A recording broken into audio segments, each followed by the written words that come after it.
Himachal high court का ये फैसला देवभूमि की 95% आबादी का दिल जीत गया है, क्योंकि अदालत ने बिल्कुल सीधे और साफ शब्दों में कहा है कि मंदिरों में चढ़ाया जाने वाला पैसा सरकार का नहीं बल्कि देवता का है। इसलिए देवता के इन पैसों से ना तो अब सड़क बनाई जाएगी, ना ही पुल बनवाए जाएंगे और ना ही किसी प्रकार के सार्वजनिक भवनों का निर्माण किया जाएगा, क्योंकि ये सब बनाने का काम तो सरकार का है। और हाँ, ये जो वीवीआईपी लोगों के मंदिर आने पर उन्हें स्मृति चिन्ह और ये जो तस्वीरें और उपहार दिए जाते हैं, अब ये भी हमारे और आपके दान किए पैसों से नहीं खरीदे जाएंगे। तो अब सवाल ये है कि चढ़ावे के इन करोड़ों अरबों रुपयों का होगा क्या?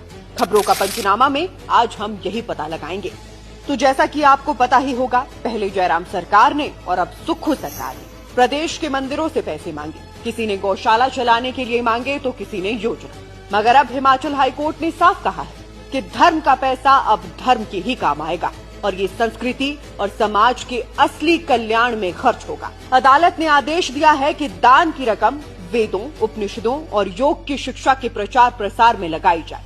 इससे गुरुकुलों की स्थापना होगी, जहां बच्चे धर्म और अध्यात्म की शिक्षा ग्रहण करेंगे। दान राशि से गौशालाएं बनाई जाएंगी, यज्ञशालाएं और हॉल तैयार होंगे, जहां नामकरण, उपनयन, विवाह जैसे संस्कार होंगे। वृद्धाश्रम, अनाथालय और अस्पतालों की मदद भी इसी धन से होगी। और सबसे जरूरी बात, अब मंदिरों को अपनी मंथली इनकम और एक्सपेंस की पूरी डिटेल हर महीने अपनी वेबसाइट पर पब्लिक करनी होगी। यानी कौन सा काम हुआ, कितने समय में हुआ और पैसे कितने खर्च हुए, ये सब भक्तों को भी बताया जाएगा। और अगर कोई ट्रस्टी या अधिकारी इस धन का दुरुपयोग करता पाया गया तो उससे वो राशि वसूली जाएगी, क्योंकि अदालत ने साफ कहा है धन देवता का है, सरकार का नहीं।